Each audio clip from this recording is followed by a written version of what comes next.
Avant-première, tournage, critique, coup de projecteur. Nous gérons l'entracte pour vous. Retrouvez toute l'actualité du 7e art africain. Ciné Efrekia, le cinéma s'invite chez vous et c'est seulement sur Efrekia FM.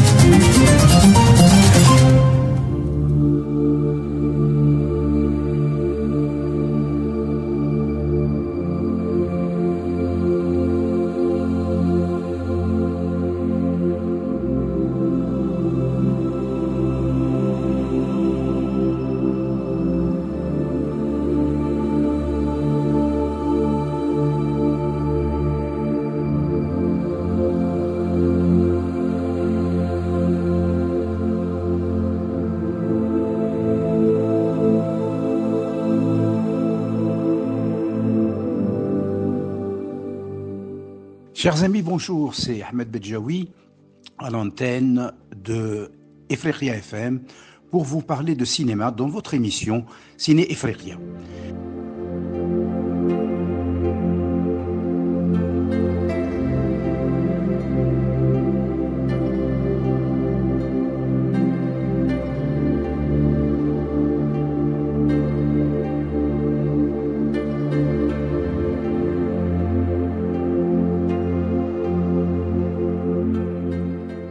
Alors, nous avons évoqué ces derniers temps le cinéma tunisien, nous y reviendrons, mais je voudrais entre-temps introduire quelques nouvelles sur les nouveautés du cinéma africain. Et d'abord, je voudrais vous annoncer une bonne nouvelle, puisque le fameux roman de Ségou de Maryse Condé, vous savez que Maryse Condé est décédée récemment, cette grande écrivaine africaine, eh bien, il va être bientôt adapté en série.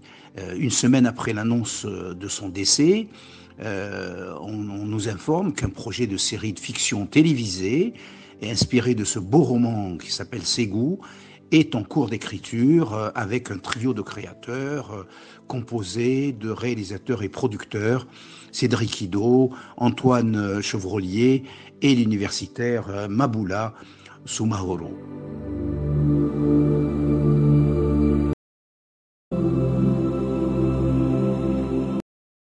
Il est en résidence.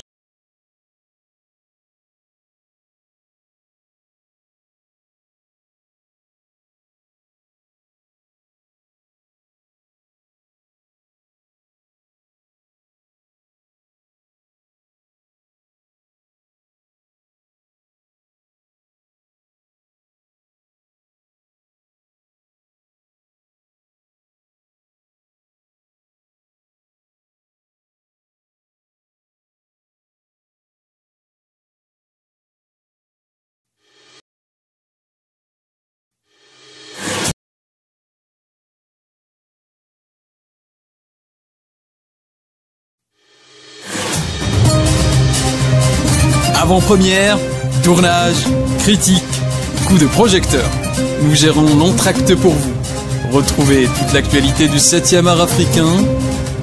Ciné Efrekia, le cinéma s'invite chez vous et c'est seulement sur Efrekia FM.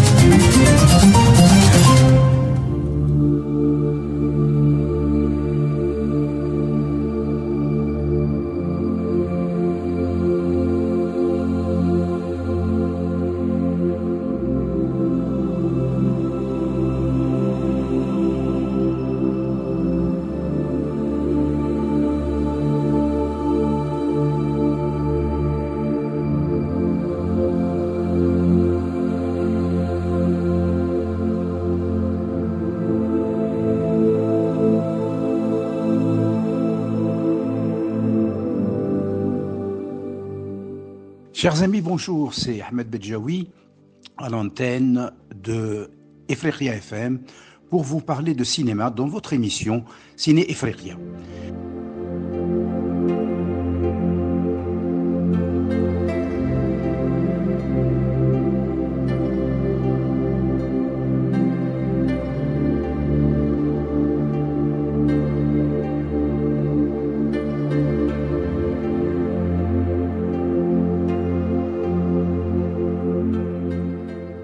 Alors, nous avons évoqué ces derniers temps le cinéma tunisien, nous y reviendrons, mais je voudrais entre-temps introduire quelques nouvelles sur les nouveautés du cinéma africain.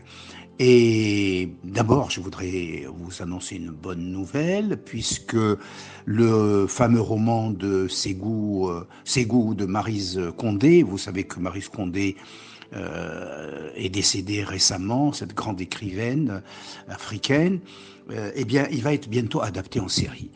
Une semaine après l'annonce de son décès, on nous informe qu'un projet de série de fiction télévisée inspiré de ce beau roman qui s'appelle Ségou est en cours d'écriture avec un trio de créateurs composé de réalisateurs et producteurs, Cédric Ido, Antoine Chevrolier et l'universitaire Maboula Soumaoro.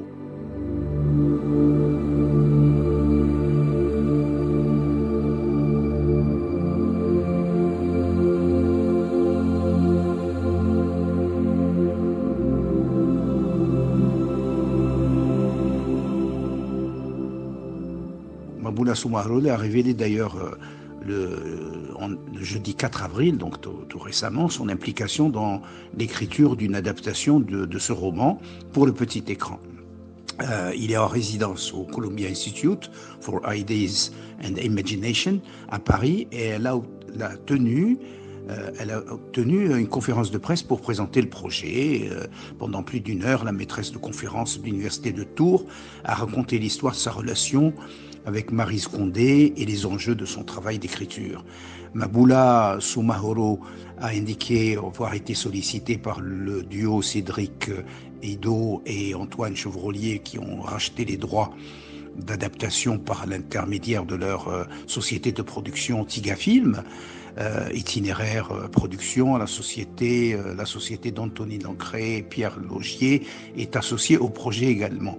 Les deux structures avaient déjà collaboré dans le passé pour la réalisation de la série Ouskin, sur le fameux Malek Ouskin qui avait été assassiné par les voltigeurs de Pasqua et qui avait également donné un film de Rachid Bouchareb intitulé Nos frangins. Donc cette série Ouskin diffusée sur la plateforme Disney+ en 2022. Voilà, donc ça c'est une première bonne nouvelle évidemment, parce que ça va permettre de cibler, si vous voulez, un public plus large que le public des lecteurs. Et puis également, on a un autre film sur Cuba en Afrique, court-métrage, qui a été réalisé aux États-Unis par un réalisateur d'origine éthiopienne, dont je vais vous parler.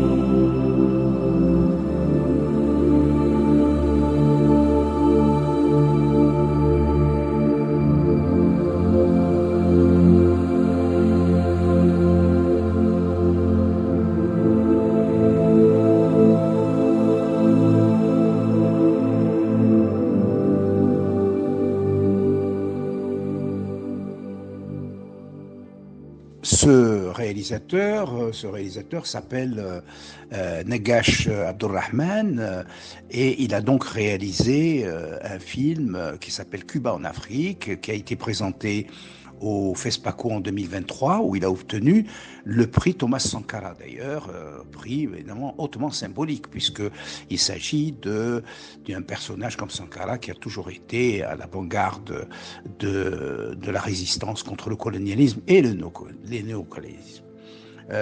Et puis ce film raconte un peu l'engagement des Cubains. Il y a plus de 420 000 Cubains qui sont venus en Afrique pour aider dans les luttes de libération, pour aider également pour supporter les luttes contre l'apartheid, Et je vais vous citer quelques réponses de cet auteur de Nagesh Abdurrahman dans un entretien qu'il a accordé à Olivier Barlet, qui est le brillant journaliste d'Afrique Culture.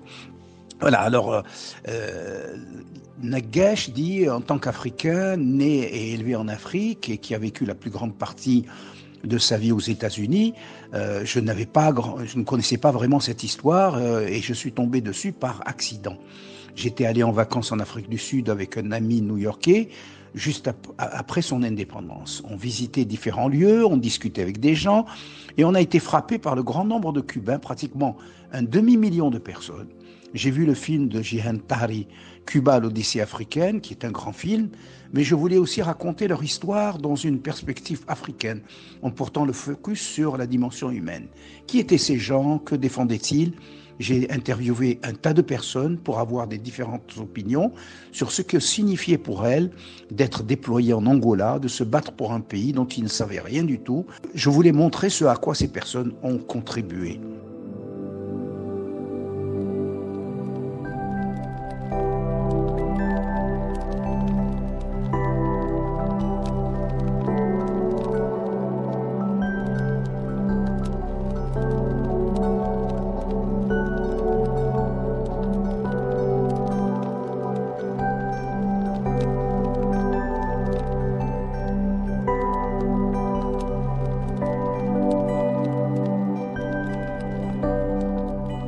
Les Cubains, dit-il, j'ajoute sur les réponses du réalisateur, les Cubains ne veulent pas raconter cette histoire. Je les ai suppliés pendant 5 ans.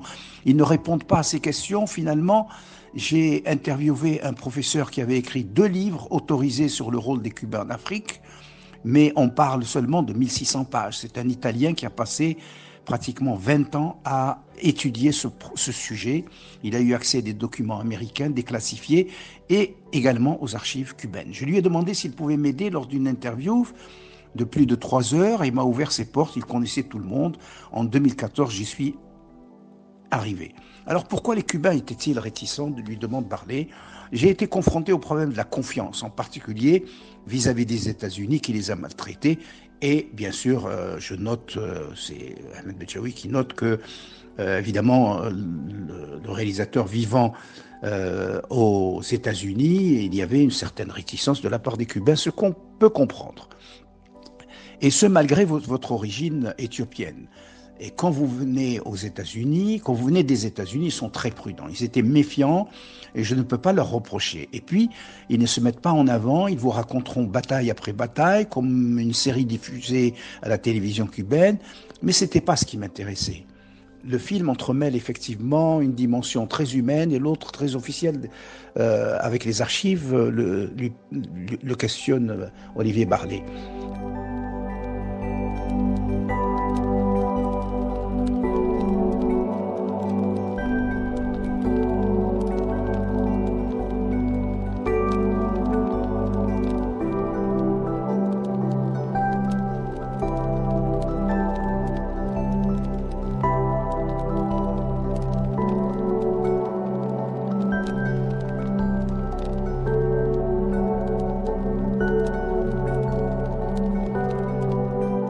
On me demande effectivement pourquoi je montre tant ce que disaient les Cubains. Pour moi, c'était parce qu'ils pensaient ce qu'ils disaient.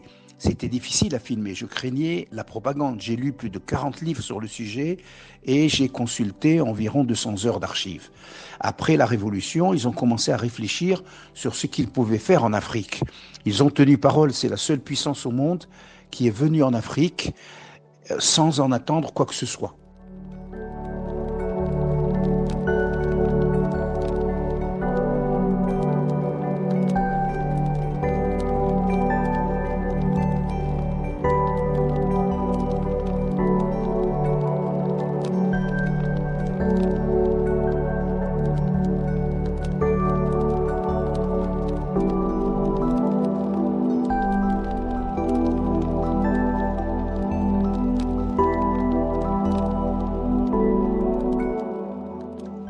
La seule chose qu'ils ont laissée en Afrique, ce sont les corps des soldats morts au combat. Même quand ils avaient une pénurie de carburant, ils n'ont pas demandé d'aide à l'Angola, et cela vraiment m'a fasciné. Euh, Est-ce que cela me semble concevable dans le monde aujourd'hui? Eh bien non. Pourquoi faisaient-ils cela? Les Américains évoquent aussi la présence de Russes sur place. Mes recherches ont démontré que les Russes ne voulaient pas être là et qu'ils privilégiaient les négociations. Les documents déclassifiés américains l'ont confirmé. Les Cubains ont pris leurs propres décisions à ce sujet et les Russes ne les ont aidés que beaucoup plus tard. Les armes venaient de Russie. Imaginez un instant cette petite île transportée dans la guerre contre les États-Unis. Donc en effet, plus tard, les Russes leur ont fourni des armes et les Cubains les ont amenés en Angola. Le film en majorité a été financé de ma propre poche, dit le réalisateur, alors que je ne suis pas riche.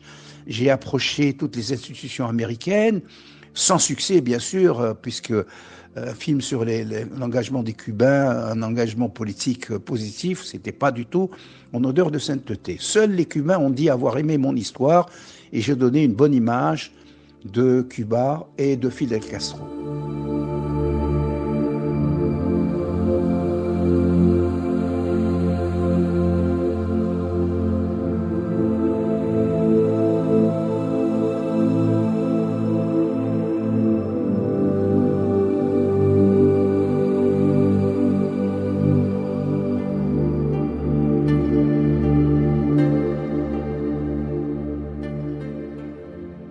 Oui, c'est un gros problème aux États-Unis. Personne ne veut s'y frotter. J'ai mis tout l'argent de mes retraites là-dessus.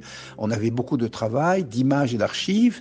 À l'origine, ça devait être un long métrage de 2 heures. On a eu un petit soutien de $15 000 et c'est le seul soutien extérieur que nous ayons eu. On a dépensé pratiquement $350 000. Si je le montre à Miami, ils seront tous sur mon dos. J'ai dit à plusieurs Cubains qui vivent aux États-Unis, avec qui j'ai discuté, qu'ils devaient être fiers de cette histoire en tant que Cubains, quelle que soit leur orientation politique. Ces gens se sont sacrifiés, bien sûr ils parlent des Cubains qui sont allés en Afrique, ils ont vécu dans des lieux dangereux et incontrôlables. Durant toute cette guerre en Afrique, c'était assez similaire à la Première Guerre mondiale, mais cela se passait dans une jungle.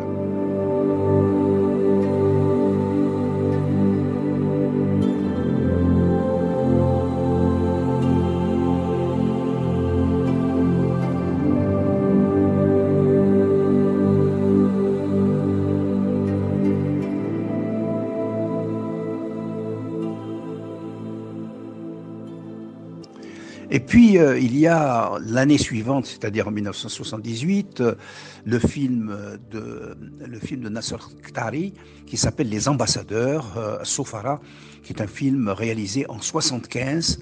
Il obtient le Tanit d'or aux Journées cinématographiques de Carthage en 1976 et le prix spécial du jury du Festival international de Locarno la même année. Il est sélectionné au Festival de Cannes en 1978 dans la catégorie Un certain regard. Le film se déroule dans le quartier de la Goutte d'Or à Paris. Les émigrés nord-africains vivent en groupe parce qu'on ne les veut pas ailleurs. Ils sont cantonnés dans cette région. Les deux communautés arabes et françaises, forcées de cohabiter, ne se comprennent pas et souvent en viennent à s'affronter.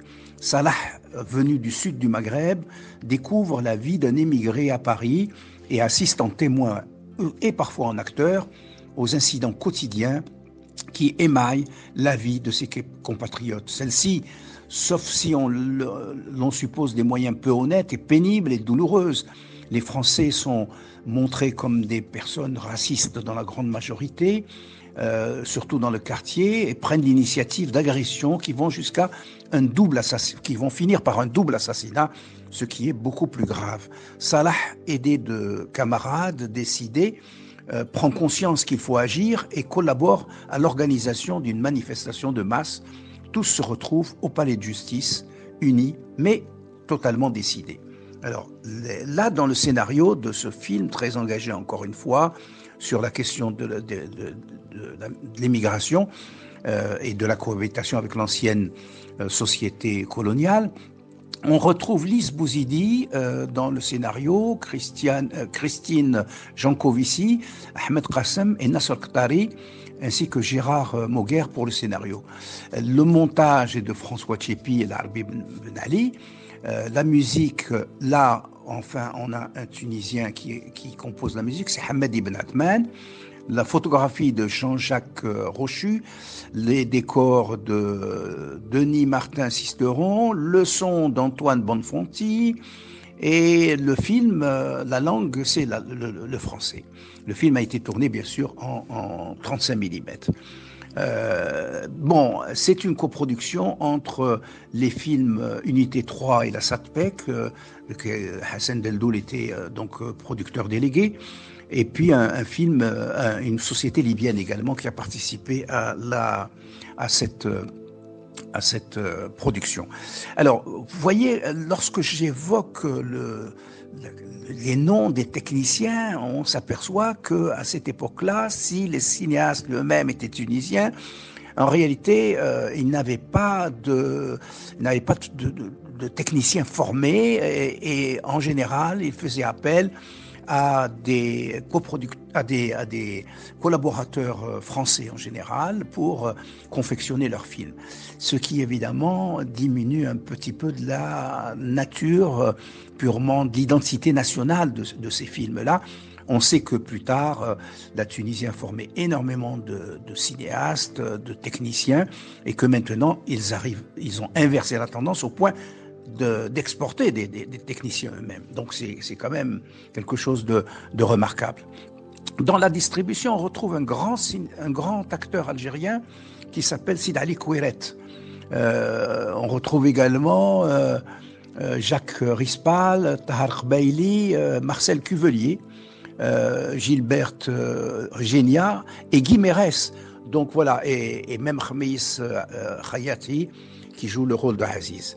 Voilà, c'est donc un film très intéressant, très engagé, qui pose un problème qui n'a pas fini de créer des débats et des tensions entre le Nord et le Sud.